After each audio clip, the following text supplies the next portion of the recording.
یه مورد دیگه داشتیم، خانم جوانی که بچه شیرده داشته بود، اومده بود پیش ما، طلسم مرض براش زده بودن. دل پیچه عجیبی داشت، اصلا نمیتونست سر جاش بشینه، بچه رو اصلا نمیتونست بغل بگیره. خانواده از شهرستان اومده بودن که بتونن زندگیش رو جمع بکنن.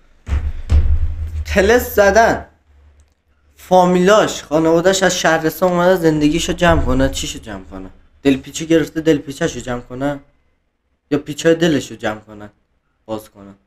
چرت و پرتا چیه آقا؟ یک سری طلسم هست خوروندنیه آقا، توی نظری، توی آبی، توی چه میدونم یه چیزی، توی یه درینکی آقا میدم بهت میخوری، اون باعث میشه اون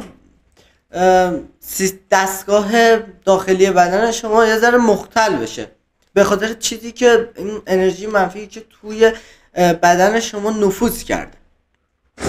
عادیه که اونم تا دلپیچه حالا یه قسمت خیلی کوچیکشه، کمردرد هستش، انگار یه وزنی، یه باری افتاده روی شونت، یا گزگز خیلی پامون، هر گزگز نه، خود منم پام گزگز میکنه، اون گزگز رو نمیگم، دائم مردش پا تو این حالت ها میگم. تو این چیزاست. این طلسم مرض زده دلپیچه بگیره، اصلا یکی چرا باید بیاد برای تو طلسم مرض بزنه؟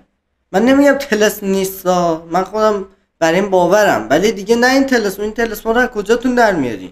یارو علمشو داره، نمیدونم چه طلسمایی هست، میاد تو اکسترا پشماش میریزه.